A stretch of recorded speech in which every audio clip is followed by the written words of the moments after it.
Hey guys! In today's episode we have Miss A and Miss B, and they both have a problem. Actually, it's a problem that most of us face quite frequently. So, will they solve their problem? Let's find out.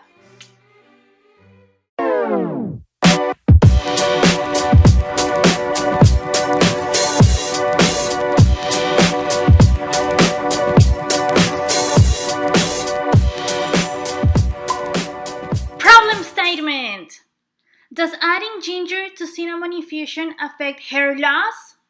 What do you guys think? Background research.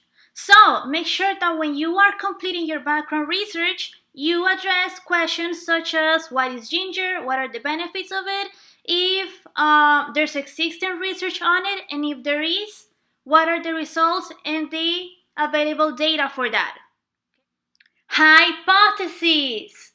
And now that I have collected some information from my research, I am ready to formulate my educated guess or hypothesis. Now, hint, pay attention to those color-coded words. They are important and you will need them throughout the tutorial.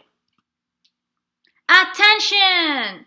Variables and groups. This is where our experiments usually become challenging and complicated. So, dependent variable. Your dependent variable is the one variable that changes because of something else. That something else being your independent variable.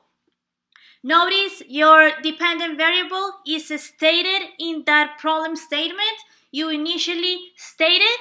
So, with that being said, can you guess what the dependent variable is? Hint, look at those color-coded words.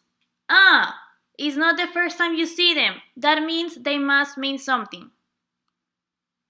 Next, our independent variable, on the other hand, is the variable that only you and only you can manipulate. Okay? This is also stated in your problem statement. And with that being said, can you identify what the dependent variable is in this experiment? Pay attention again to those keywords, color-coded words. Last but not least, our constant variable. That's the one variable in our experiment that is going to remain the same all throughout. It will never change. Can you tell me what this is in our experiment of today? Hint, there's two of them. Now, control group is the group in which participants are not exposed to that independent variable. Will it be Miss A or will it be Miss B? On the other hand, we have that group of participants that are exposed to that independent variable. Who do you think it is? Is it Miss A or is it Miss B? To sum it all up, when we perform an experiment, it involves groups, two of them, your control and your experimental, and it also involves variables. We have three of them. That's the independent, dependent, and your constant. I hope you remember that. And hopefully you got the correct answers. So now that we have established and determined our variables and groups, we are ready to collect our data. Please keep in mind the procedures and materials are skipped for the purposes of teaching this video about variables. So, when we collect data, please remember you must collect and record qualitative or descriptive information about your experiment and quantitative data as well, meaning numbers.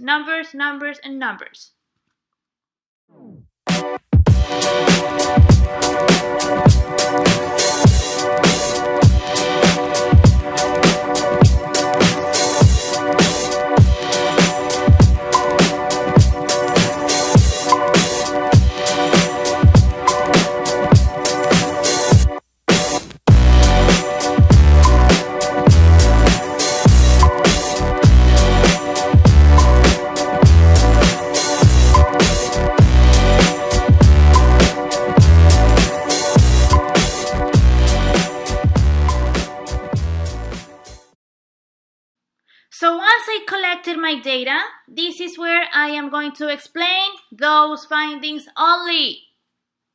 And finally, your conclusion. Here is where you get to summarize your entire experiment. Make sure to include whether your hypothesis was approved or not. What is the data backing that up? Were there any errors during your experiment? And finally, what other questions do you have despite completing the experiment? Okay guys, I hope that was helpful, as this is just one more example of how variables are constantly changing or not in our daily lives. See you next time!